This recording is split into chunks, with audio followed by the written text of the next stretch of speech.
today on the show we have Dr. Ron Lemke. He's a professor at University of Nevada, Reno.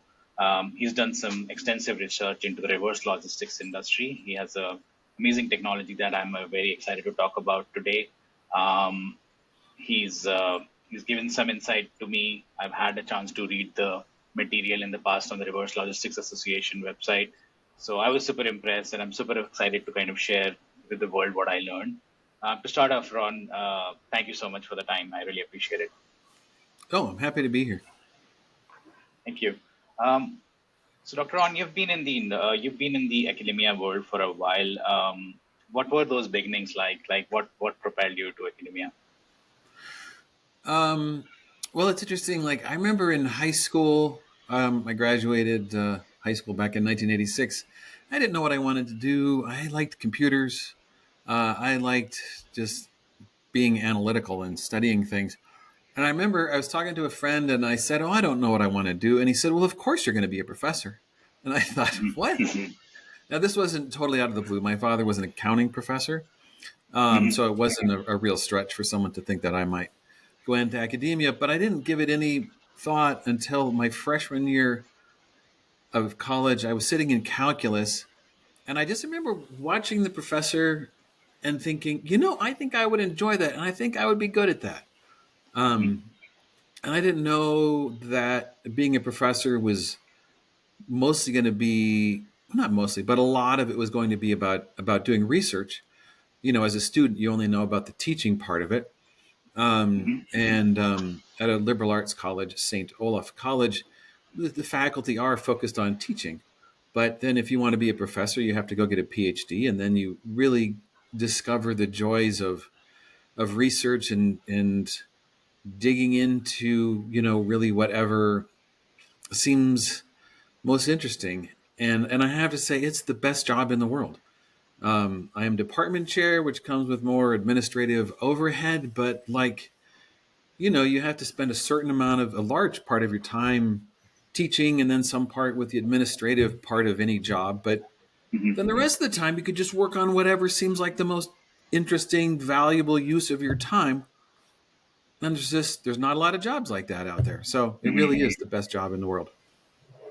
Yeah, I mean, looking at your career, like you're a professor for supply chain management. Not a lot of universities have courses like that. So I really value what you're teaching out there because there are, degrees on finance, there are degrees on marketing, but not a lot of courses and specializations or departments around supply chain management. So it's really good to see that you're one of the, have you always been in supply chain, or has it evolved for you as your career has evolved?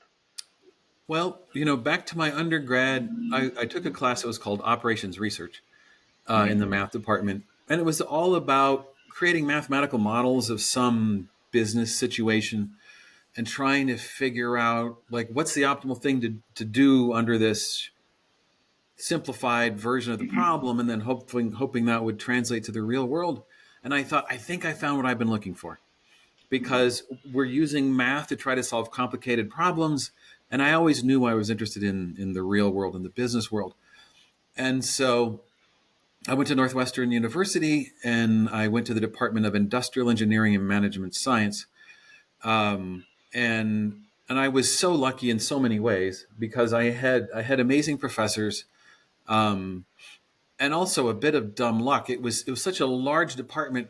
I went there thinking that I wanted to focus on some of the more mathematical details of like network flow problems. And as much as I enjoyed working on those, I realized that I just didn't care. Like, you could tell me somebody had a better algorithm and I didn't care. But I realized that, talking about warehouses and factories and distribution centers and the layout of the network, that was really interesting. And so, again, I say I was really lucky in that I didn't have to go, once I figured out what I wanted to be doing, I didn't have to go to a different university or a different program or something. And so my dissertation was Essays in Logistics, and was the title I gave it. And then I came to the University of Nevada, Reno in 1995 to be a logistics professor. And you're exactly right. I mean, as you say, there are not a lot of schools that have logistics, supply chain, whatever you want to call it, as a program of study. But one of the great things the United States did 150 years ago was the Land Grant Act that gave states a grant of land and said, "Here, sell this and build a university." Mhm. And if you read the original Land Grant Act, they wanted on applied things. They specifically mentioned agriculture and the mechanic arts, which didn't mean mechanical engineering so much as just making stuff. And Mhm. so if you think how we make things now, it's all supply chain management. And the University of Nevada, Reno, my school, is a land grant school. And so the whole idea of a land grant school is to meet the needs of the people of the state. And Reno is a great distribution hub for the West Coast. If you want one warehouse for the West Coast, we're really right in the middle. We're very favorable tax wise, and we're very business friendly. So there's always been a strong interest in meeting the needs of the business community here at the university, and supply chain management has been a key part of that. So I am also very lucky in that way that you know I found a thing I was interested in, and I've been able to spend a lot of time doing it. And that's always, isn't that always great when you're able to do that, find your calling and then be able to spend the time that's needed? I could relate with a few things. Operational research, even I took that subject in my grad school. I went to a similar, like, I think, land grant school, University of Arizona, Tucson. Mm-hmm. Um, and operational research was about simulations, five whys, understanding Mm-hmm. how exactly things are moving through. So I as you were speaking, I was reflecting back on that coursework. So yeah, I mean, that coursework really applies and intersects well in the supply chain world, where you can actually apply it in a real world where you're trying to see the movement of goods, the reverse flow of goods, setting up processes that scale with humans, technology, and processes. Right, that cross section of three people coming together and building. So, in that time, as you're as you're training the supply chain professionals of tomorrow, how what do you see as the biggest as the biggest lesson that you want the people who take your courses to get out of when they graduate? Like, is there a particular um, industry you train them for, or like what exactly, what are the kind of future roles of people who graduate? I think one of the things that's probably always been true, but never been more true, is that there's just no way to know what the world is going to look like tomorrow, much less 5, 10, 20 years from now. Mhm. And so, as we're trying to help prepare students for their careers, there's no way to know what they're going to need tomorrow. And I'll use AI as a perfect example. Um, because when ChatGPT came on everybody's radar screens, what was it, 4 years ago, 3 years ago? Mhm. It just seemed like, oh my gosh, we have computers that can think and it's amazing, and we're all gonna die. And we've come to realize the limitations of large language models. Um, and as employers are hiring new graduates, they think, oh, okay, listen, college kid, you know about AI, right? Here, come teach us how to use AI and use. Um, and so, I'm emailing with my colleagues just, today, like every day, trying to talk about what should we be teaching them with regards to AI. And what's tricky about that is that choose whatever industry you're in, people are still trying to figure out how do we use AI, and what should we use it for, and where does it really not work very well.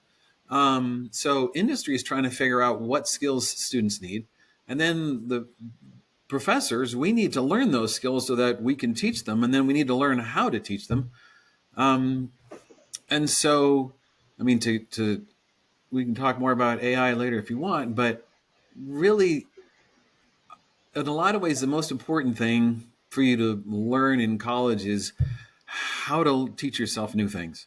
Because Mhm. yeah, you're learning accounting or finance or whatever your major is, and the course that I most often teach is operations management, where yes, I kind of smiled when you mentioned 5S, or yeah, all those great things of Six Sigma. And yeah, I'm teaching them all those skills, but that class is really about continuous process improvement, Hmm. which is what every company is really trying to do. You're trying to satisfy your customers better. And so you have to learn how to learn new skills. Hmm. Um, and so part of what we're trying to do is help prepare students for that.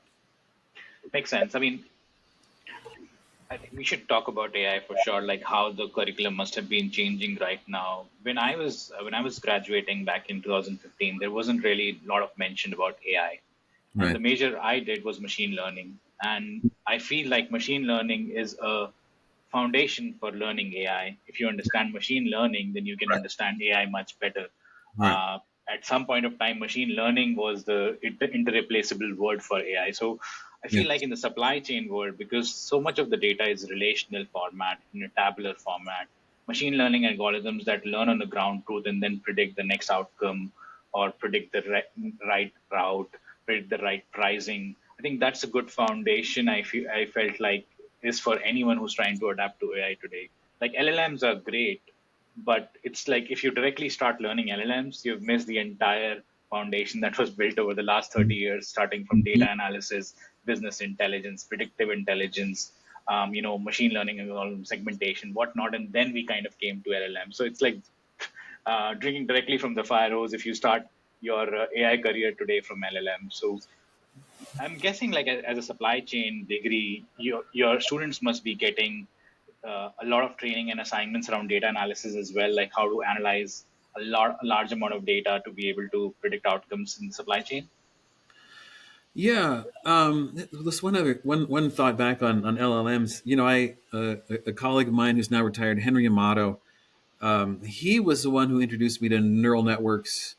Late last century, Hmm. and about how what you could do with them, and now that we've got large language models, all these uncountable number of layers and complication. They can do so much, but um, I I really like to show students this story that was in the New York Times back in 2023, I think, just about how if you start out with a very simple one and it has very little training, just trying to predict the next letter, the next word, and I feel like that really helps them understand. It's just trying to predict what should come next, and with a smart enough box behind you, it really does seem very intelligent.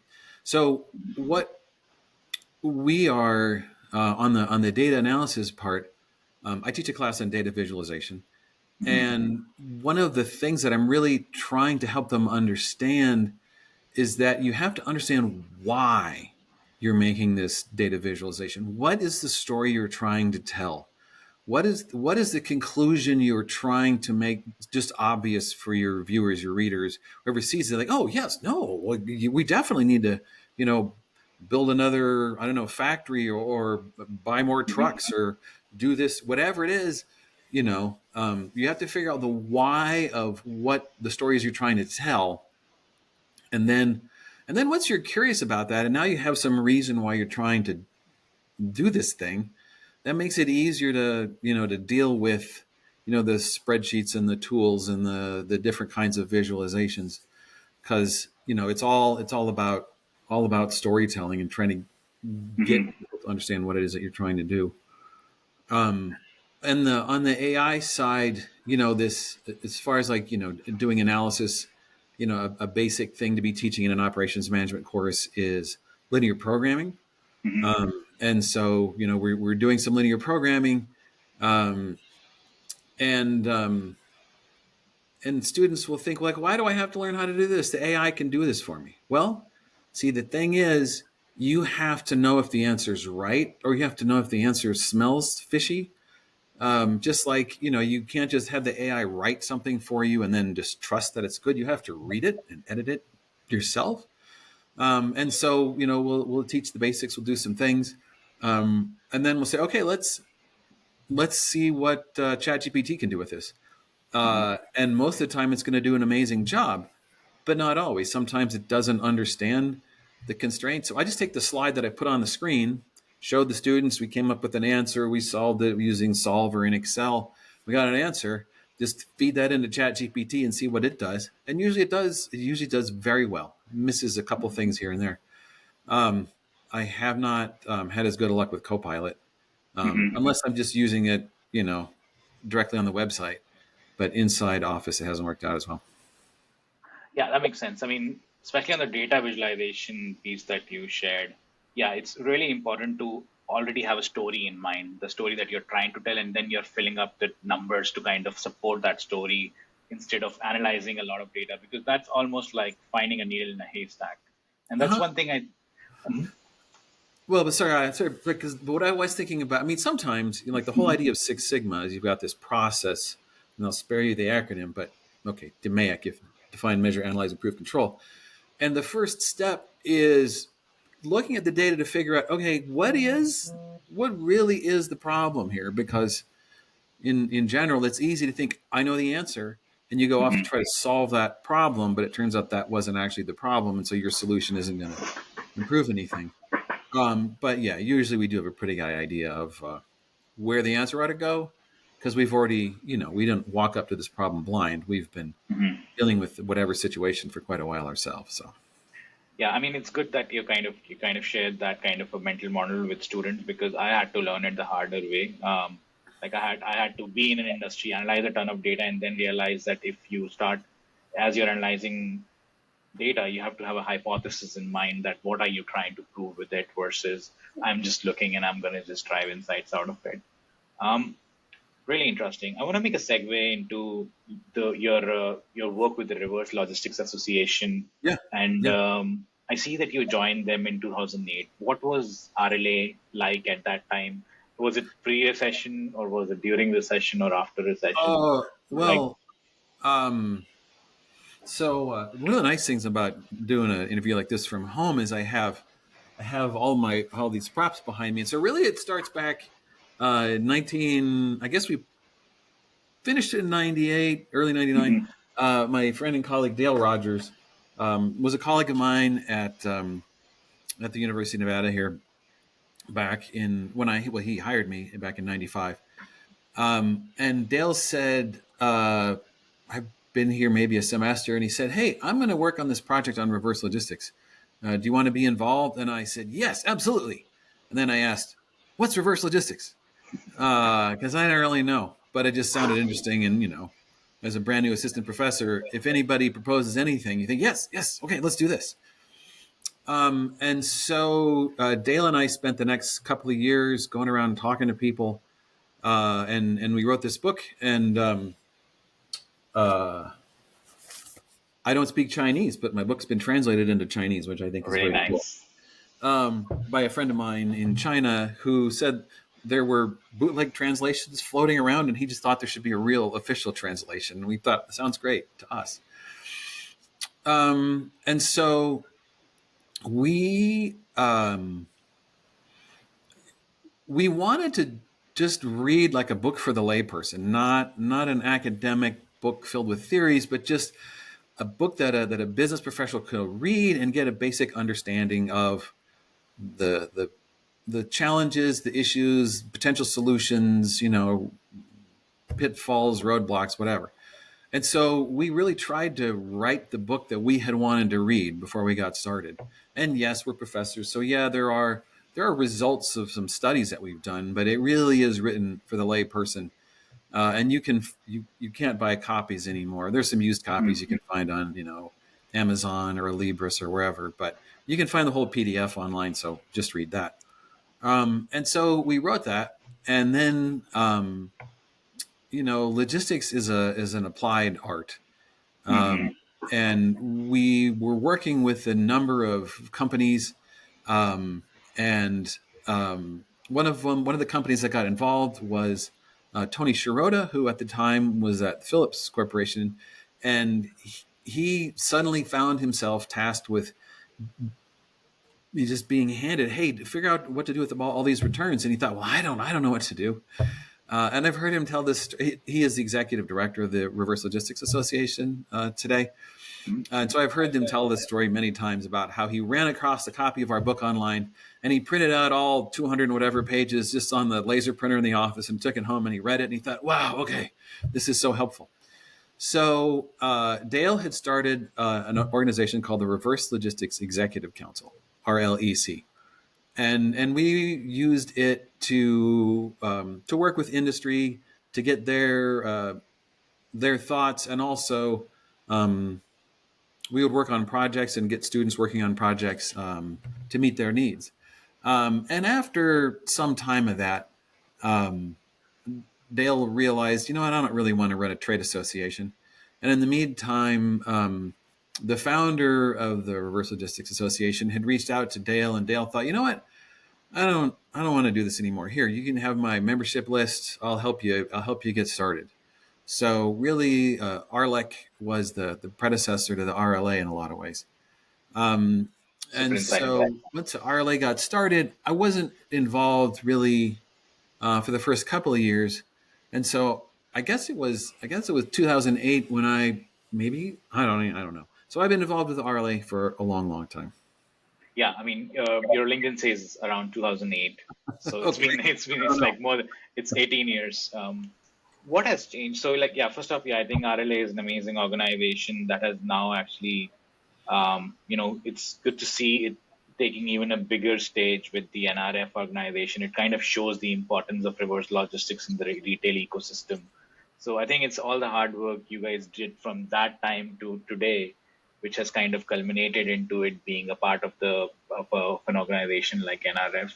But what was those like in initial days like? Have the topics changed? Have because I'm guessing during that time return rates must be like 3%, 4%, depending on what category. But now we are looking at 30% returns for apparels, and e-commerce is obviously booming, so it's obviously going to keep on increasing. So, like, have the conversations changed, the research changed, and things of those nature changed since then? It's funny. I'm thinking of that old expression: the more things change, the more they stay the same. Hmm. Because I love to go to used bookstores because there's just so many odd, old, weird books that you're not going to find, on Amazon or at Barnes and Noble. And I like to read about history, and so I've got in my office some old books about retail. And if you go back to State Street in Chicago back in the 20s or the 40s, they were saying the returns rate was about 5-6%, and that's still what the returns rate is for brick and mortar stores today. If you would have asked catalog retailers, like, what's your returns rate? And they might have said, 20, 30%. And then, at the turn of the most recent century, everybody thought, I'm going to sell things online. And they had no retail experience. They had no catalog experience. Maybe they had retail, brick and mortar Hmm. experience, but, e-commerce was a brand new thing 25 years ago. And so these novices didn't have catalog experience and they didn't know they're going to get all these returns coming back, which any catalog retailer could have told you. Hmm. And so, everybody was figuring out, how to deal with that.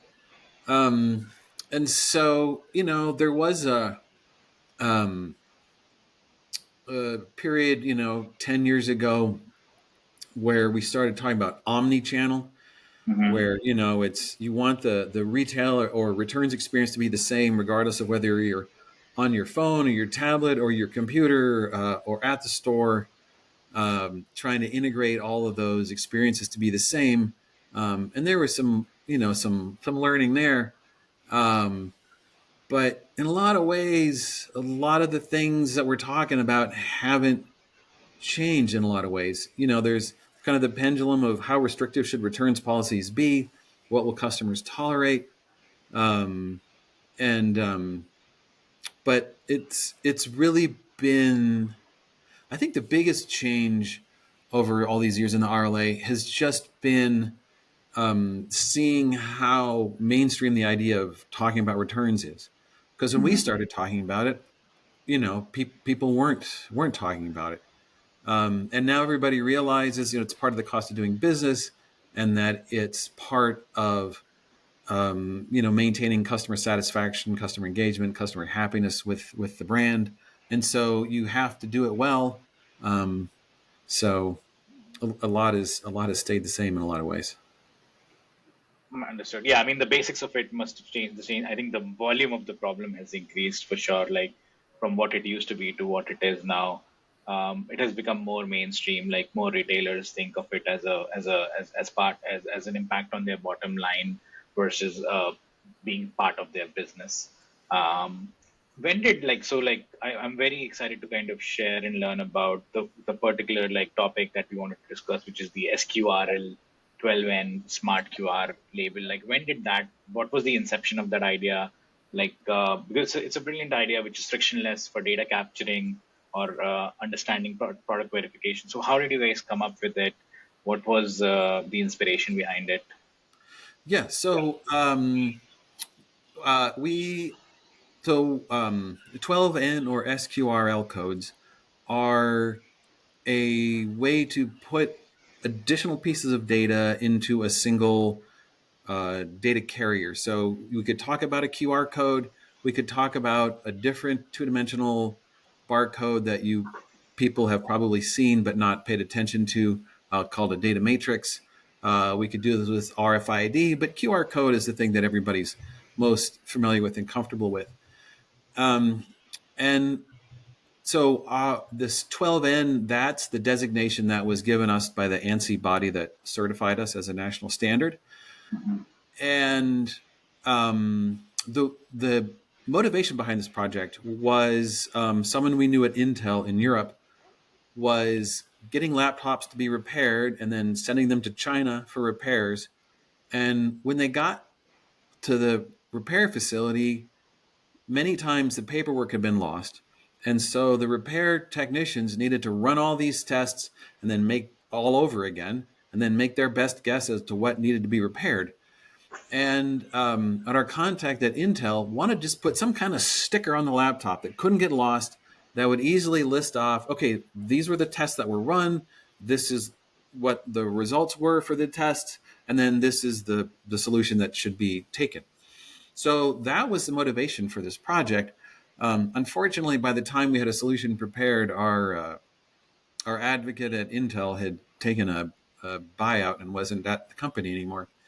But really, what a 12N QR code lets you do is put a lot of information into one QR code. And what's different about that is every QR code you've ever scanned in your life, most likely, it just had one payload, one information field. And that information field probably was a web address, HTTP colon blah, blah, blah, a menu or information about a hotel or whatever. And so what the 12N standard lets you do is lets you put multiple pieces of information inside the QR code. So a QR code is just a bunch of letters that have been converted to dots. So there's a couple letters that say, oh, that tells your scanner, your app, what the next piece of information is going to be. Like this is the name of the company. This is the name of the product. This is the serial number. This is the UPC. This is, whether it is lead free or whatever information you want to put in it. Understood. So if I understand correctly, instead of just having one payload, in other words, like having one set of information, you can have multiple set of informations within a single QR code, and that information can be, disposition information, like refurbishment information, like all kind of. Is it can somebody think of it as in a layman terms? If someone's QR codes are very popular with food menus when we go to restaurants. So can somebody think of it as in simpler terms that you're able to save 12 different menus in one QR code and you're able to select which menu you want to open, or are you able to kind of do it this way that this is the first course, second course, third course, fourth course? Sorry for oversimplifying it or using a bad analogy, but I'm trying to kind of make it simple for someone who doesn't understand the space understand it. Yeah, so that's certainly something you could easily do.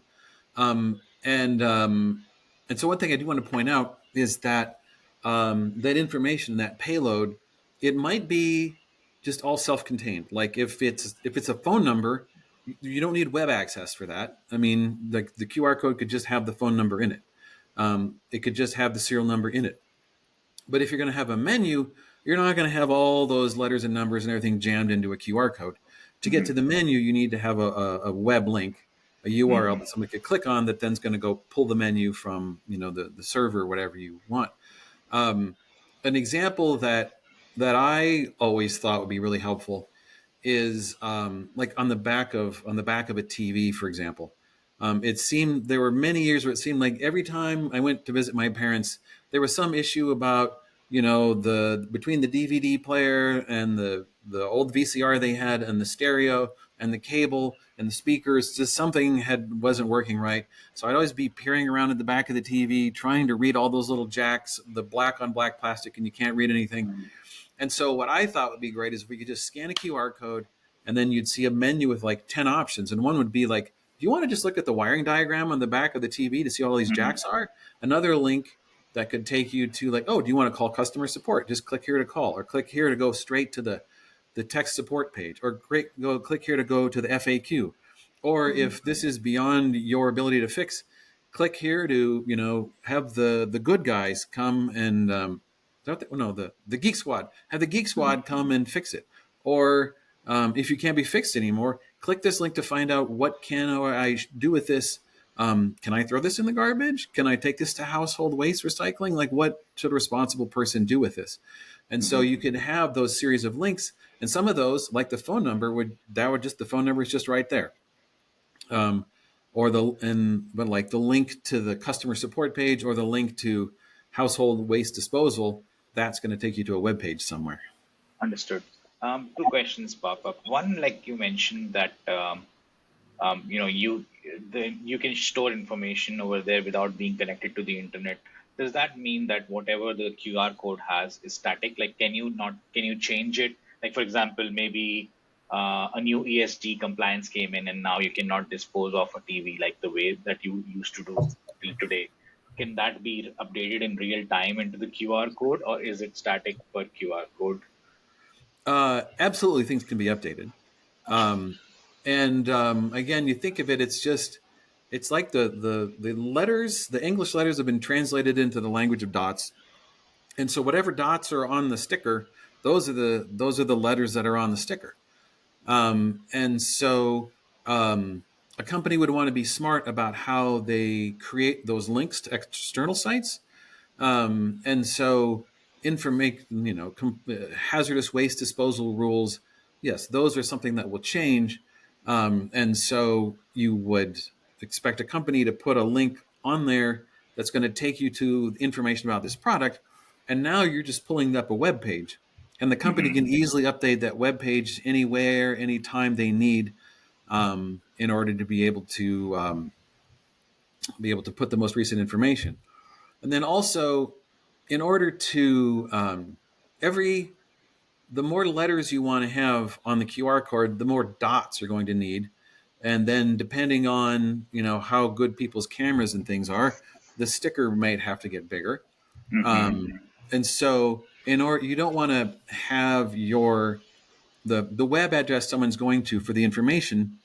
You wouldn't want it to be like www.mycomputercompany.com/manual/this/ yada yada yada yada, because somebody might be trying to access this QR code 5-10 years from now, and you've rearranged all the files on your directories on your server, and now you got a dead link. So the smarter thing would be to use some sort of short code, like a bit.ly type thing. So it's just bit.ly/ and then whatever. So A, it's much shorter, and B, it's future proof as you make changes not only to the content of a web page, but just the structure of the web pages themselves. Understood. That's really good to know that somebody can update that in real time. The second question I had was, do you also so you've described the application of it from a consumer end point of view, that where a consumer is kind of consuming the information from the barcode. How do you see it applying in the reverse logistics in a facility where these goods are getting returned? Do you see application? I'm guessing you're seeing applications over there as well for it. For sure. But before we get into that, there's one other application that we're quite excited about that I do want to mention. And I feel like if I don't say it now, I'll forget because we'll get going on all these other things. 100%. And a place where we really think it has a lot of potential is in just the point of sale retail, terminal.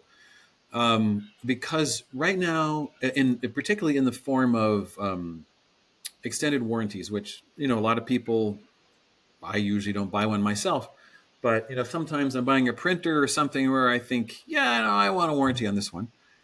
The process has to be that you scan the UPC, the regular linear barcode, and that's how the point of sale terminal knows that this is a brother, whatever that printer is right over there, and how much it sells for. And then it's also if it's a self-service checkout sort of environment, it's going to look up the weight so it knows whether the thing you set down there is consistent with the weight of the UPC you just scanned. So you need the UPC to know pricing, most importantly. But then if you decide you want to buy the extended warranty, they're going to want to know the serial number so Yeah. that if you try to come back with a warranty claim, they know that this is really the item that you purchased on this day at this store in this year.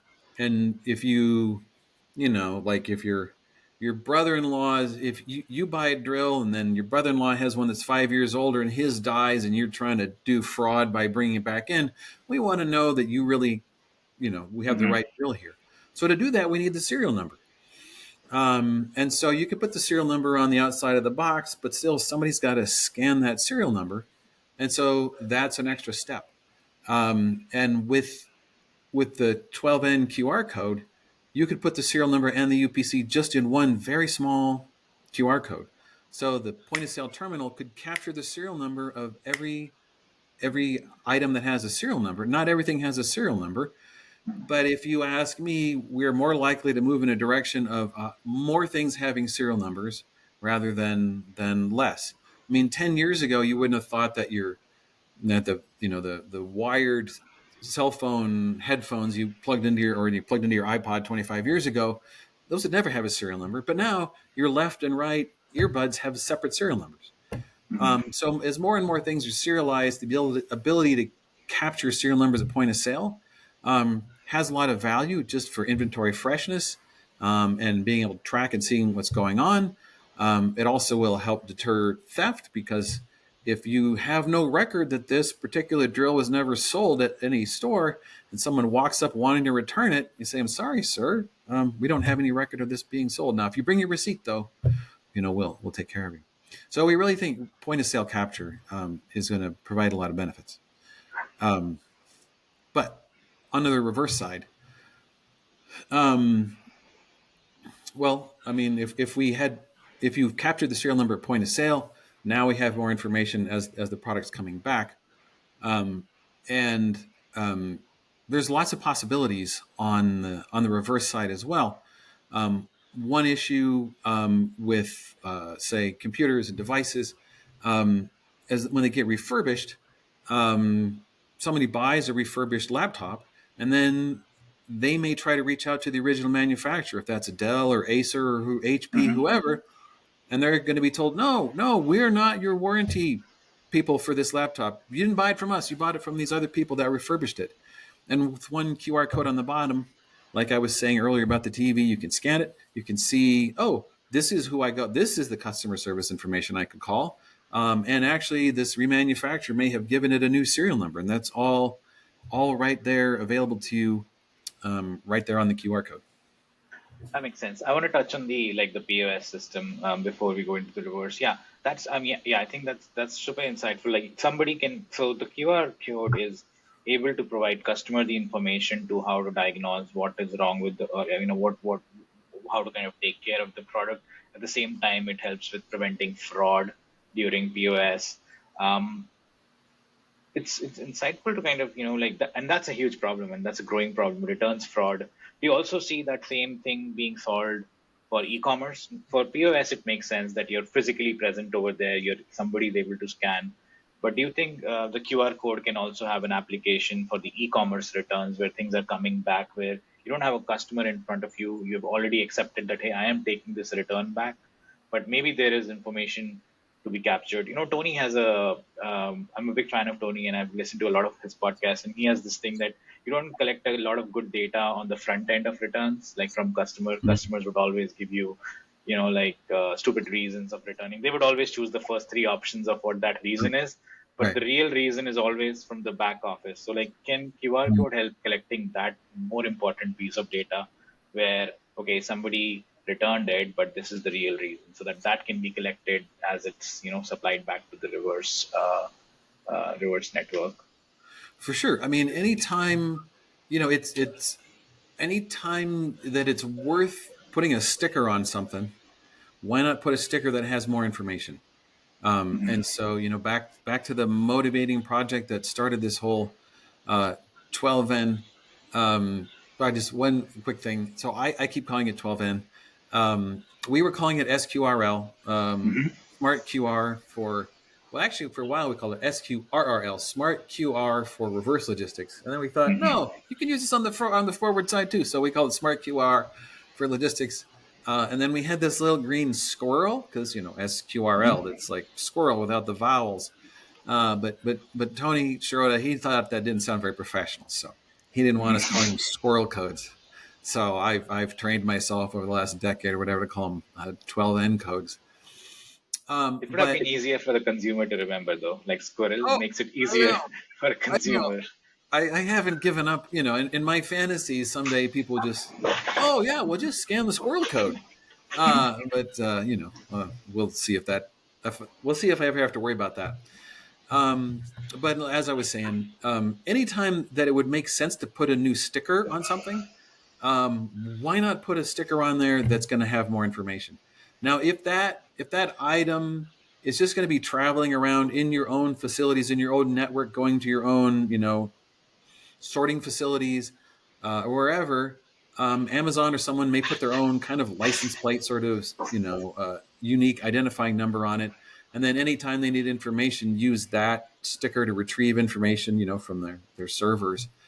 But if you're going to then be sending it off to other partners, if other people are going to buy, truckloads of sweaters or, external hard drives or headsets or whatever, um, why not put the results of all of that analysis? Like if it's a phone or something, you've run a bunch of, testing on it, electronics, you plug it in and you check the status of the battery and the memory and all this kind of stuff, or the processor speed or whatever, and you've got a bunch of test results. Why not put that right there on the sticker? So when somebody else later could scan and say, oh, I see that this battery's got this kind of life on it. I mean, it could really take a lot of, it could take a lot of friction out and really make life a lot easier for the people that are, going to shine these up and sell them off somewhere. And then you've got the further provenance that this test was run by, choose the Amazon or whoever. And so this is their test results that said this device has, whatever kind of results.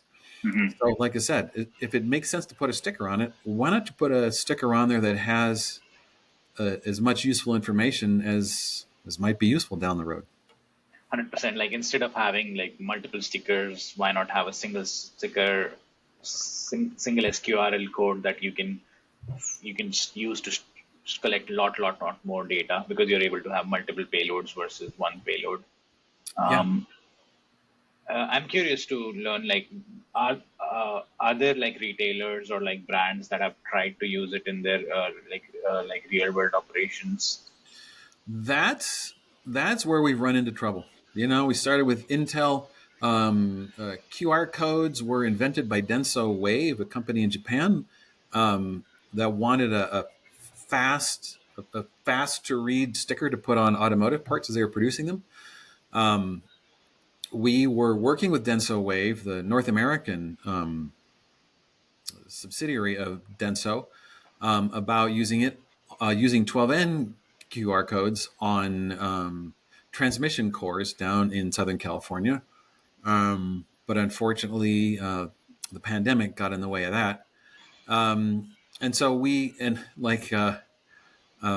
one of my other hats, I sit on the Postmaster General of the United States has a committee called the MTAC, Mailers Technical Advisory Committee, and I represent the interests of people sending back returned goods. That's what I'm supposed to do. Speak out on behalf of return companies across the country.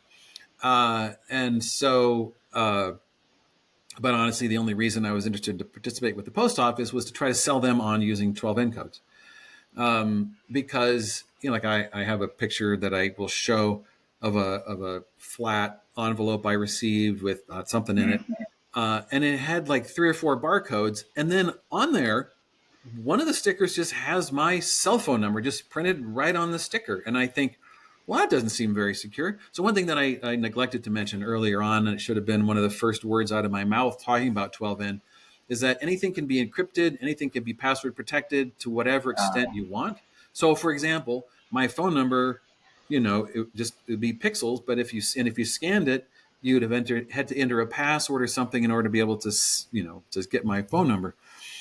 And so at one of these meetings in Washington, D.C., I identified the proper vice president or whatever who I wanted to make my pitch to about 12N codes. So we got a meeting set up, and with that vice president and some of her technical people. And the technical people are asking a lot of really good questions that we had perfect answers to, if you ask me. And they seemed pretty interested. And at the end of the meeting, we asked, hey, could we get some contact information for some of these people? And we were told, don't call us, we'll call you. So unfortunately, the post office didn't work out. But then somehow that led to the people in the European Postal Union found us. And that looked like it was going to go somewhere, but we're still chasing down a lot of leads, because part of the problem is, it's sort of like building a fax machine. You need a lot of pieces of the puzzle to work together.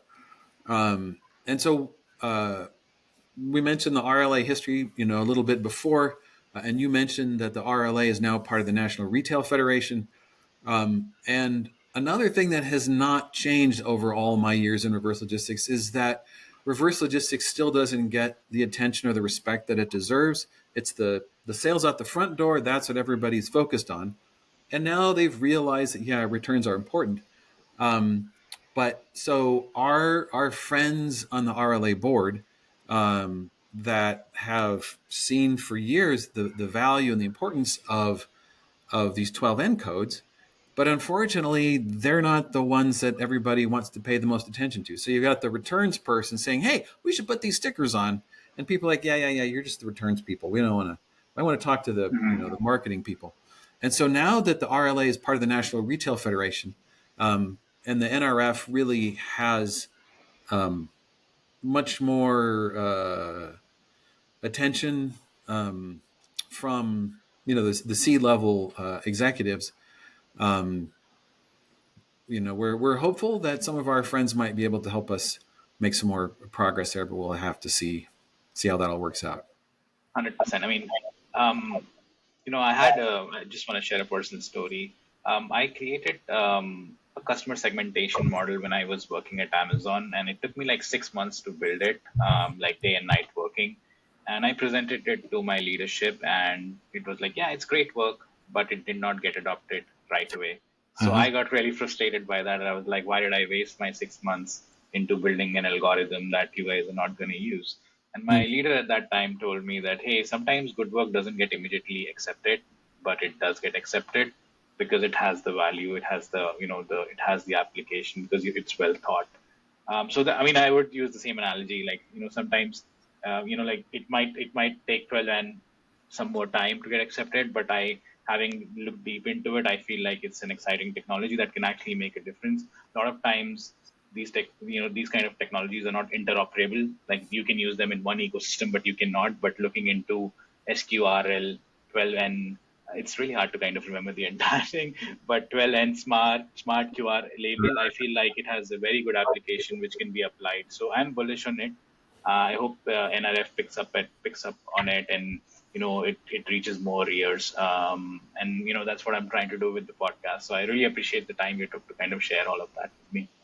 Well, thank you for having me on. I I can relate to the story, your customer segmentation project there. Hmm. You know, I started working on this when my daughter was in high school, I guess. And I had a dream that someday she'd be in college and her friend would be like, I didn't know what to do with this old printer, but I scanned this QR code on the back, and did you know it'll tell you? And that my daughter would be like, oh please, I've been hearing about these QR codes for years. Well, my daughter's out of college now, and I still don't have any manufacturers putting these QR codes on the back of printers. So, Yeah. but I I really do think it makes sense. QR codes, they sort of popped into our awareness, more than a decade ago, and then they kind of disappeared. But they really do. They're not the solution for everything, but they really they're a great tool for the right environment. And now GS1, the big conglomerate that controls all the UPC codes, they have their own version essentially. And so, at the end of the day, people have a choice. They can pay GS1, and GS1 will, charge you every time you create a new one. Or they could use 12N, which is an open system. No, I'm not making any money off any of this, or even if you do it, a company uses it, it's free. It's an open Mhm. system. It's an open source. Um, and at the end of the day, that's I feel in companies' best interest. So, yeah, I agree. I think the day will come, and we just keep plugging away. I don't know, I have a conversation next week with a couple other companies that looks promising. So we'll see where it all goes. But I very much appreciate the chance to talk about 12N. I'll talk about 12N to anybody who wants to hear. So if people are looking for me, just shoot me an email. Yeah, definitely. Where can the viewers find you? Like any email where they can contact you or LinkedIn? I'm Ron Lemke, Lembke. Just Google me. I'm easy to find. I'm at the University of Nevada. My email is ronlembke@unr.edu. There's a silent B in there, but I'm easy to find. Shoot me an email. I'd be happy to talk to you. Awesome. Well, thanks a lot for your time, Dr. Ron. It was a pleasure talking to you. Thanks a lot. Oh, you're welcome. Thank you. Awesome. I'll just hit